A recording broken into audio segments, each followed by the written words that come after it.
Hello, everyone, and welcome to the Rebuild with Confidence Divorce Summit.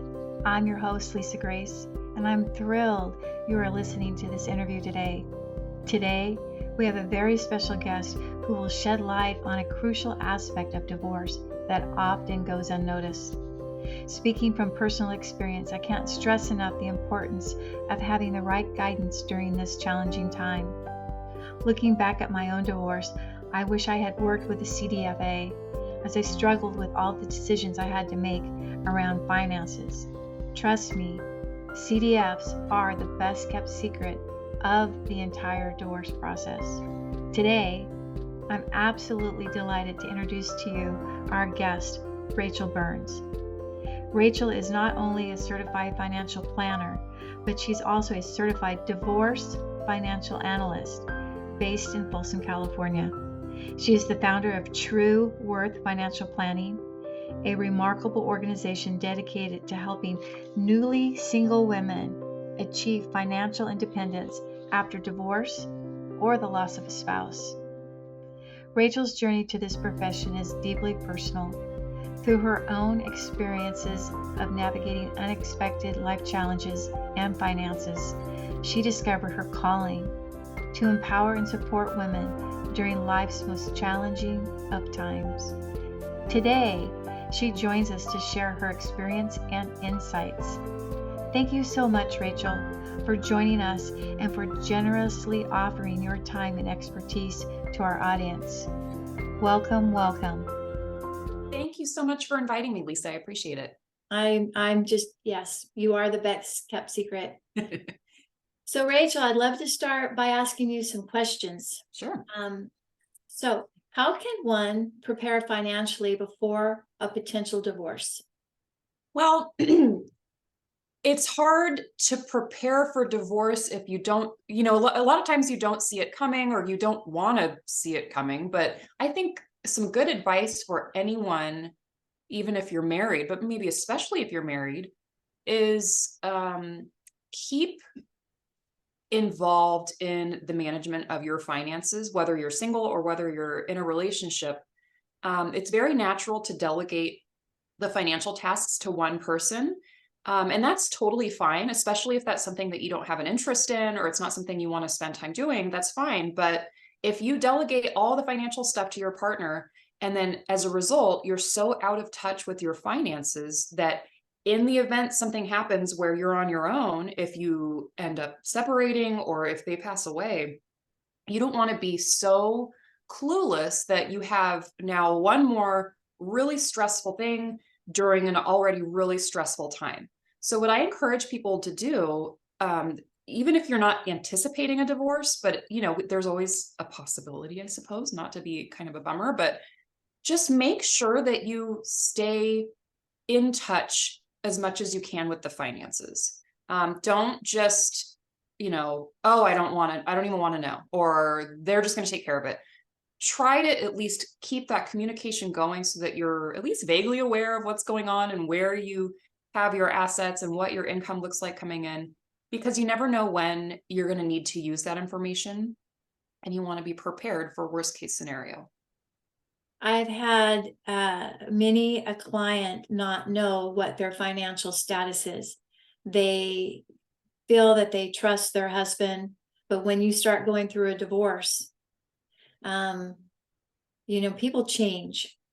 And so I think it's great to start not preparing for a divorce, but like you said, you should know. And there should be a document somewhere with account numbers and passwords, and that you're both joint on the account, and you know what's coming in and what's going out. There's nothing worse than being blindsided by the entire divorce process, but the financial piece just adds so much more.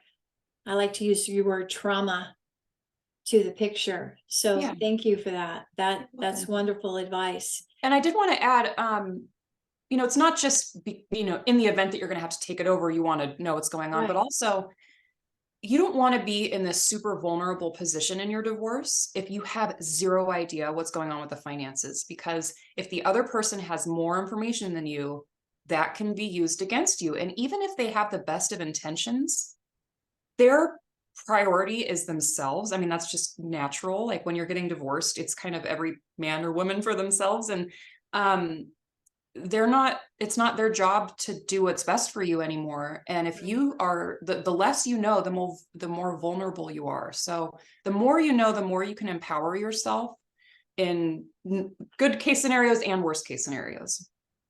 Absolutely. Thank you for saying that, because that is so true. You just never, people, you think it's bad, it's going to get worse if you don't, especially if you don't know. So my next question for you are, what are some effective strategies for managing shared debt and financial responsibilities with your soon-to-be ex-spouse? Yeah, so I get a lot of questions, when people are very newly separated. It's like, well, how do we deal with this? How do we manage who pays what? And really, a lot of that is just whatever works for that couple. Like I don't know that there's a correct answer, but what I do want people to understand is now, when you're in the middle of a divorce, now is not the time to be really trusting of that person. And if they say, don't worry, I'm going to pay this credit card, or don't worry, I'll make the mortgage payment, you really need to double check that payments are being made, that obligations are being met, even if you're not technically the one that's in charge of that, because the creditors don't care that you're in the middle of a divorce. They don't care that he's supposed to be paying the credit card bill. If both of you are listed as joint owners, you are both liable. And so any mistakes that are made or any payments that are forgotten are going to impact your credit, and they don't care that it wasn't your job to pay it. So whatever your arrangement is, whatever works best for you, just make sure that you confirm that things are being taken care of financially. And then also, when the divorce is completed, a lot of mistakes that I see being made are people just assume like, oh, we're divorced. He's the one that's taking that credit card. So whatever, we're all done here. But it's like, no, again, creditors don't care about your marital status. They don't care about what's going on with you and your ex. If you're still listed on a debt with the creditor, then you are just as liable. And even if you show them the divorce decree, they don't care. So you need to make sure that whatever it spells out in your divorce decree, that, oh, this person is going to be responsible for this debt, or we're going to close this debt and pay it off and do something else, whatever. You need to make sure that that's actually carried out with the creditor. You can't just assume that those things are going to get taken care of, because you could still be listed on the debt. So probably a good strategy would be to, if possible, close the account and get it into the name of the person responsible for the debt. Yes, absolutely. And sometimes, that can be tricky, because what if there's a balance that neither of you can pay off at that time? That's fine, but you just need to know that you're still on the hook for that debt as long as that balance exists. And yeah, you want to make sure that you start opening credit that's just in your own name. I mean, you're going to need to build your own credit anyway, most likely. But a great way to do that is run a credit report on yourself, because you can see debts that maybe you don't even realize you're listed on. And that's going to be your checklist. You're going to run that report, and every debt that you're a joint owner on, you're going to need to contact the creditor and make sure that you shut that down, because you don't want any joint debt outstanding. And how does can't you run a credit report for free? Yeah. How does one do that? Yeah, I think you go to I think it's free annual, what is it? Free credit report.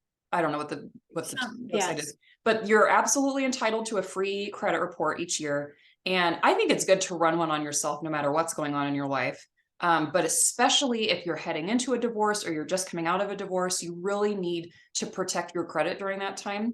And so you're going to see your whole credit life on paper. You're going to see every debt that you have, all the balances, your payment history, your credit score.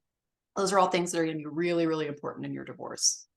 I recently ran across a friend who his husband is in charge of the finances, and he became ill, and their house payment wasn't paid for 3 months.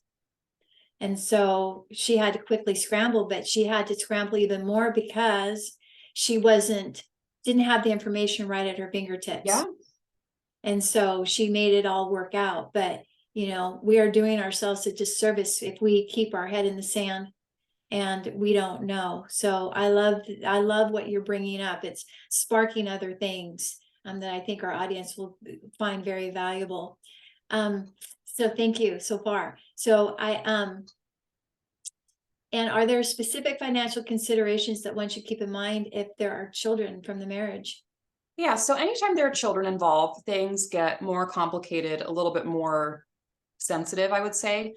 And what I see is when you have minor children, and even adult children to a certain extent, I mean, you are required to maintain this connection with this person. Whether you like it or not, you're going to have to communicate with them and probably make some decisions together going forward. And that may be not appealing to you, but it's just the way it is. And what I see is sometimes I see the spouse who's not in a position of power with the finances. I see them kind of rolling over on certain things like, oh, I'm just going to let them have this, or I'm not going to fight this, or I'm not going to do this because I don't want to kind of disrupt the relationship for the sake of the children. And so I see people agree to things that they shouldn't, and they're not standing up for themselves because they're so nervous about um, upsetting the other person, and they're going to have to continue to see that person. And a lot of times it's out of fear. But I think, yeah, when you have children, there is an extra incentive to handle things as civilly and peacefully as possible. But that doesn't mean you need to just give up your rights or agree to whatever. I mean, it's still really important that you fight for yourself, that you advocate for yourself. And especially if you have children, you need to take care of yourself financially so that you can help support these children. And you're not doing them, you're doing them a disservice if you're putting yourself in a bad financial situation. So, think of the kids, but don't like put their needs so above your own that you're sabotaging yourself. What I like about you and your profession, Rachael, is that people can come to you and they can ask you these questions and find so much peace and freedom. And not that you're free, but these questions are often asked of an attorney, where they can come and they can work with you and get these answers and then some, because you're the financial expert. They have experience, but they're not the financial expert. So I really feel that, again, your profession is the best kept secret, and that any person, woman, man, should just work with someone like you regardless, especially though if they're going through a divorce, because you can provide such sound input and advice and calm the nerves. So I wish I had had you when I went through my divorce. So yes. So and for my last question, what are the top 5 things newly single women should do first to protect their finances? Yeah, so I have this little list that's in my ebook that I'll share with everyone, but there's 5 fairly simple things that I think anyone should do. One is running that credit report, like I already mentioned. It's such a little thing, but I swear you can find so much super important information in your credit report.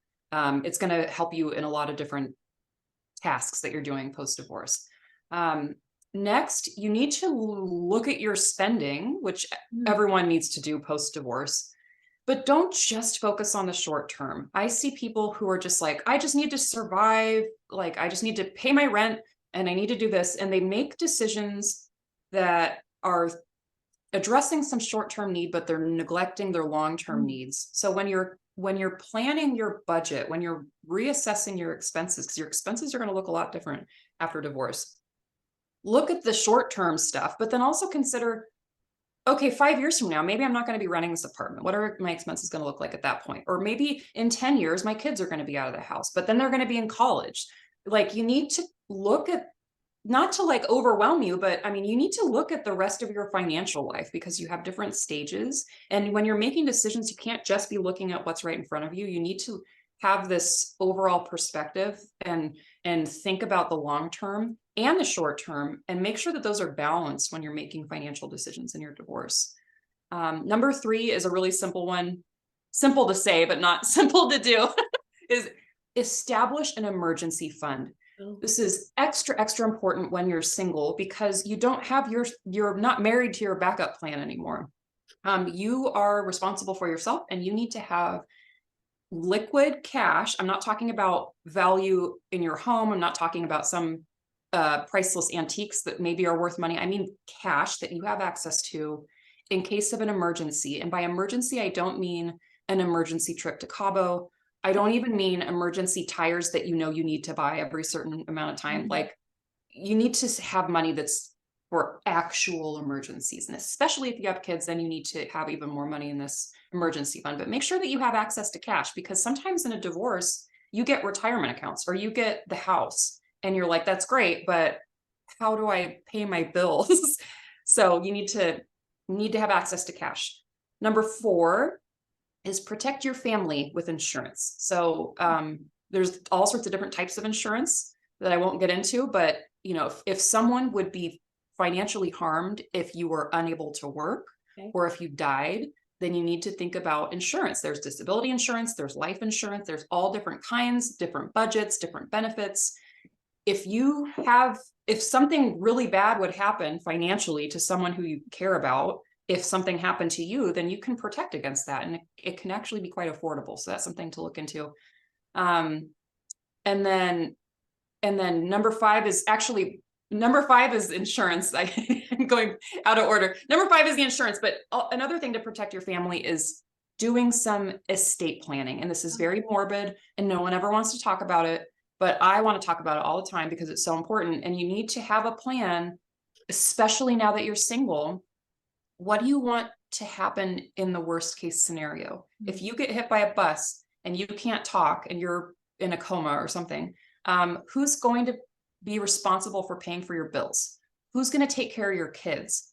Who's going to decide whether or not they pull the plug? Like those are crazy important decisions that need to be made before there's a catastrophe.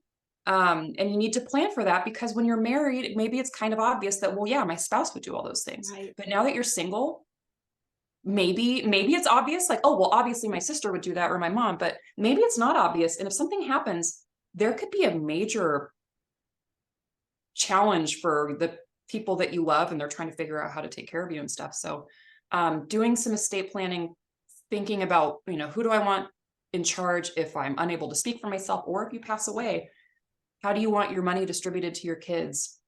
How do you know, what are your wishes in terms of end of life stuff? Again, super morbid stuff, not stuff that you want to talk about at like a party, but things that need to be considered and addressed after a divorce and put into documentation that's official, not just thinking about it and writing it on a napkin. It needs to be memorialized so it's official.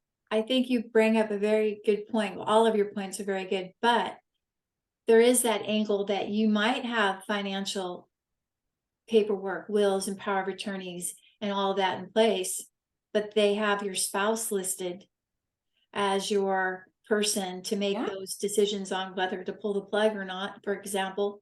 And I wouldn't want an angry ex being responsible for me. So it's very wise to review your paperwork and get it updated accordingly. And thank you, Rachel, for reminding me that that is huge. That's a huge step that I think in the trauma of divorce or the busyness of divorce, that little piece I think needs to be addressed pretty quickly, because we never know when our day is up. Yeah. Or we get disabled or, you know, and we need to have someone that's in our corner. So that's a really good reminder. And all of these tips, you can get these tips in your ebook. Mm-hmm. We're going to you can get more information about all of those. Yeah, we're going to provide those a link to that ebook. And I wouldn't hesitate to have everyone click on your link and get that ebook just for themselves or for a friend, and have it handy. And especially, I love the fact that you've reminded all of us to get that annual credit report. Always, it's free. Yeah, it's free. And everyone benefits from reviewing it. I don't care what your marital status is, how old you are. you can find things, you can find mistakes in there that need to be corrected. You can find, oh, I forgot I even had that card. Like everyone can find right treasure in there. right. I've got some names on my credit report that aren't even me. It has my first name and my last name. I fixed it, but it had some wackadoodle middle name. It's like, well, who is that? Yeah. So Rachel, tell the audience how they can get a hold of you. So if you visit my website, there's a big button at the top right where you can book a free strategy session with me. Oh. And I encourage everyone to take me up on this, because I'm happy to chat with anyone, and whatever your situation is, I want to know about it, and I will contribute something helpful, I promise. Whether that's, even if it's not a good fit to work with me, I have recommendations for other professionals or websites you can go to, or books. I feel like you will walk away from the call with some sort of information. So I'm like, everyone, take me up on it, because I love talking to everyone. But I might be able to just point out a couple things in a short conversation. So yeah, I would say that's a great way to get a hold of me, is go to my website, learn more about how I work, and take me up on that free consultation. And then I'm also on social media. I'm on Instagram, and I'm normally fairly active on Instagram, although lately I've been slacking off. And then LinkedIn too. So those are both places that, you can go. How would they find you? By your name, Rachael Burns, or your company name? On Instagram, it's under True Worth FP. Okay. And then under LinkedIn, it's under my name, Rachael V. Burns. V is in Victoria. Okay. All right. And I can tell you firsthand that you get rave reviews, because I referred a friend to you, and I got a personal phone call the other day at how much better they felt with their finances as they are going through a divorce, and they felt that things could move forward. Otherwise, she was stuck. So thank you for that. I feel totally confident referring, and that's why I have you on the show, because I think the world of you and what you do, and I think the world is a better place with you in it. So thank you so much, Rachael, for sharing your valuable insights and knowledge, and for your heart in helping women navigate divorce with confidence. Thank you so much, Lisa, for having me on, and for your kind words. I appreciate it. And to our audience, thank you for watching, and have a very blessed day. Thank you for joining the Rebuild with Confidence Divorce Summit. I appreciate your participation, and I'm proud of you for leaning in to your healing journey. If you're ready to take the next step towards rebuilding with confidence, book a discovery call with me at secondactcoaching.com. Together, we'll uncover the strategies and resources to help you start the rebuilding process and create a life you are excited about. Remember, you are not alone. We're here to support you every step of the way. Take care, my friend, and remember, there's always hope for a brighter future, and the best is yet to come.